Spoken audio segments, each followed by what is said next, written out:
আজকে সকালটা আমার স্পেশাল পার্সনকে দেখে শুরু হলেও পরে গিয়ে আমার সাথে এরকমটা হবে সেটা আমি সত্যিই বুঝতে পারিনি।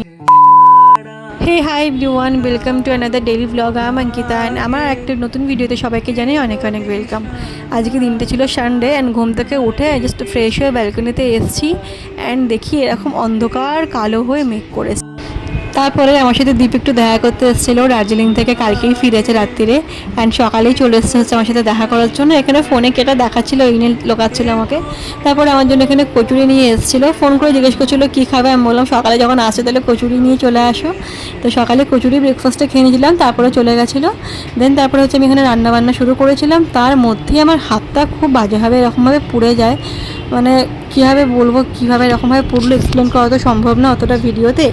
বাট তারপরে রান্নাটা আমি আর করতে পারিনি, আমার ভাইরা মিলে সবাই মিলে করেছিল। যদিও মাংসটা ম্যারিনেট করে আগে থেকে রেখে দিয়েছিলাম।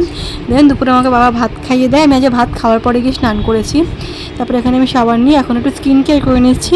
আর আজকে এই ভিডিওতে চলো তোমাদের শেখাই যে এক হাতে কী করে স্কিন কেয়ার করতে হয়। তো যাই হোক আর কি করছিলাম আর কি, এখানে আমি এক হাতে করছিলাম কারণ ওই হাতটা প্রচণ্ড জ্বালা করছিল। যদিও বাবা সঙ্গে সঙ্গে দোকান থেকে গিয়ে বলে নিয়ে এসেছিলো একটা অয়েনমেন্ট, তো সেটাই আমি ইউজ করেছি। অ্যান্ড আজকেও অনেকটা ভালো আছে হাতটা, আজকে যখন আমি ভয়েস ওভার দিচ্ছি এখন অনেকটা বেটার হয়ে গেছে, সেরকম আর জ্বালা যন্ত্রণা কিছুই নেই। তারপর এখানে একটু শুয়ে শুয়ে অনেক কিছু ভাবছিলাম, কারণ ছিল হচ্ছে কি যে ফ্রেন্ডশিপ ডে। তো যাই হোক আমার লাইফে ফ্রেন্ডশিপ নিয়ে তো আর কিছু বলারই নেই, এত সুন্দর আমার ফ্রেন্ড সব জীবনে পেয়েছিলাম। তো ফ্রেন্ডশিপ ডেগুলো আলাদা করে কী বলবো। তারপরে আমার ভাইয়ের এখানে ম্যাম আসবে বলে আগে থেকে বই খাতা গুছিয়ে হচ্ছে কি যে বসে যাচ্ছিলো, ওর তো এক্সাম স্টার্ট হয়ে যাবে কালকে থেকেই।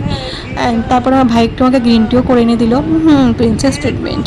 তারপর সারা সুন্দর কোনো ভ্লগ করা হয়নি, শুয়ে শুয়ে ল্যাদ খেয়েছি আর খালি ফোন ঘেটেছি। দেন বাবা হচ্ছে রাত্রিবেলা যে খাওয়ানোর পর আমি আবার স্নান সেরে চলে এসেছি এখানে একটু স্কিন কেয়ার করতে।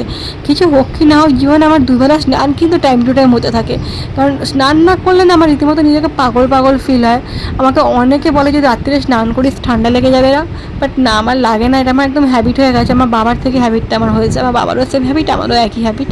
তো যাই হোক আজকের ব্লগটা এখানে নিয়ে এন্ড করলাম। সবাই খুব ভালো থেকো, সুস্থ থাকো, দেখাবে খুব শীঘ্রই একটা ভিডিওর সাথে। চলো বাই, টাটা।